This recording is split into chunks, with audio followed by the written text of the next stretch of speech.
Next, we're going to talk about staying humble. This is something that's very important.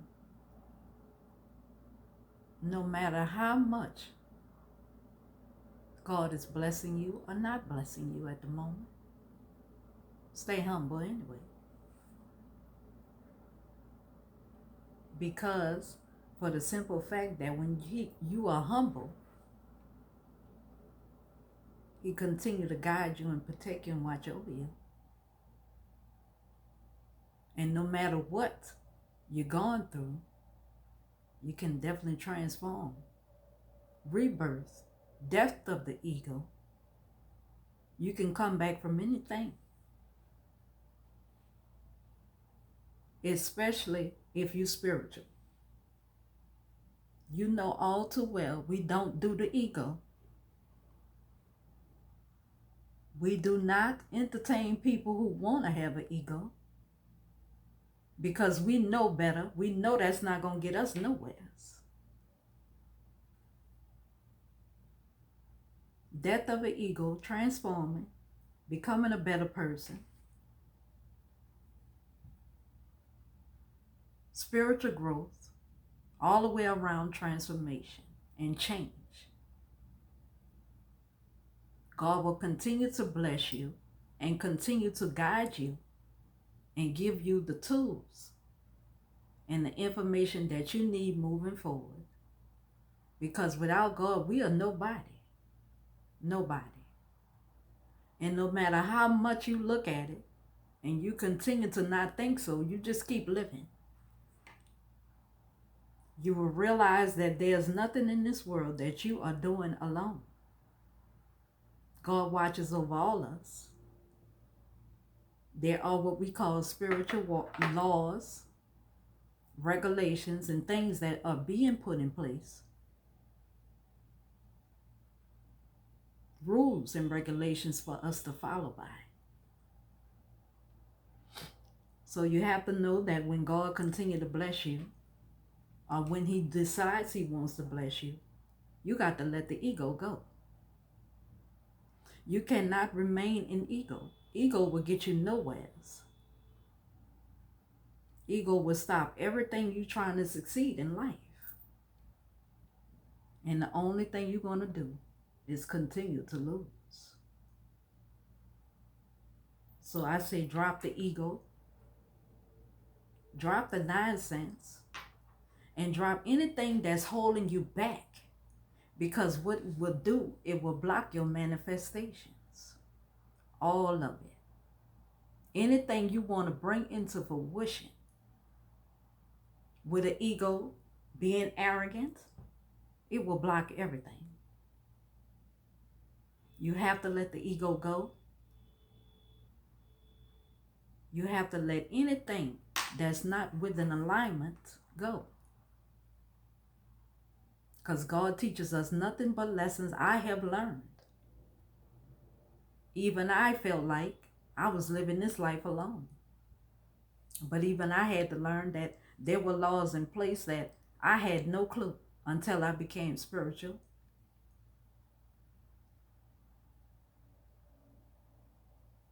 It's amazing how I had been living my own life and not realizing the spiritual laws and regulations of this world.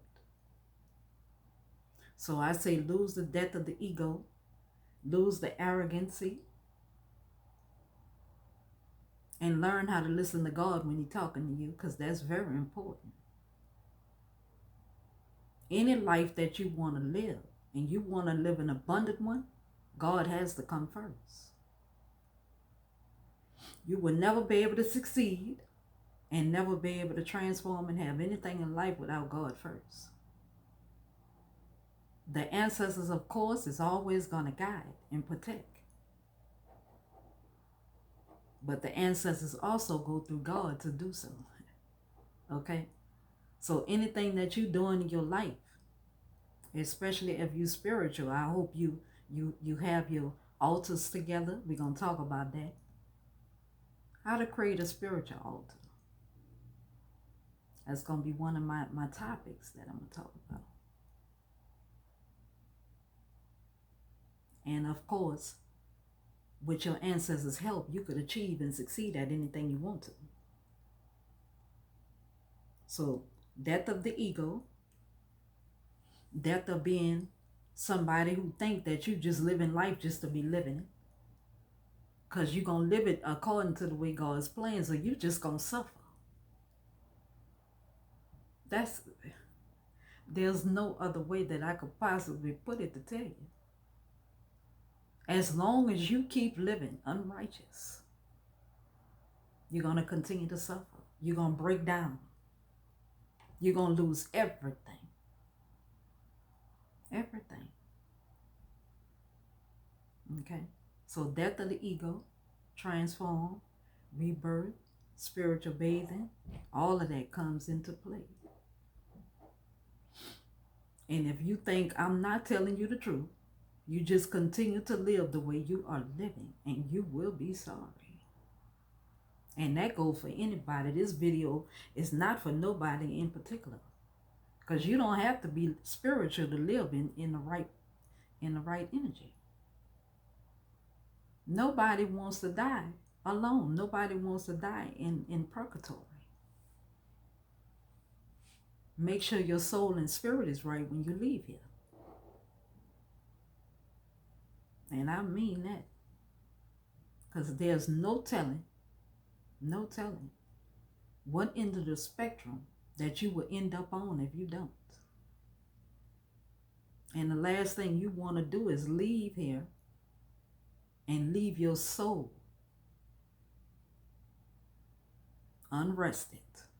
And you continue to walk around on this planet. You could be gone away from here, but your soul will rely, your soul will live here and cannot cross over to the other side because it hasn't healed. It didn't change. And it's a whole lot of other things that you need to do to make sure your soul is at rest once you leave. Your spirit and your soul has to be at rest for you to make a good transformation to the other side. So death of the ego, continue to heal and continue to get your soul and spirit right. And the first thing you could do is start by praying to God. Asking for forgiveness is the most important thing. And that way God will know you're serious. He'll know it already. Your ancestors will know you're serious. Once you transform and become somebody new, you will understand the reason what I'm talking about and why. And it's not just for gain. It's because you want your soul and spirit to be right when it's your time to leave. You do. You don't want to leave with a bad soul or a bad spirit. I mean, it happens every day, you know. People leave here with all kind of things going on. But ask yourself, do you want to leave here with your soul and spirit unrested? And I know a lot of you going to say, well, it is what it is, but it's not what it's. You can change. You can transform from anything. I'm living proof of it. I have done it. I have died many times and been reborn again. And this time, I'm ready to do everything right. You can transform. It's never too late to do so. Because your soul and spirit has to be at rest. Death of the ego. So I want to thank everybody for watching. Much love. Peace and blessings. Take care.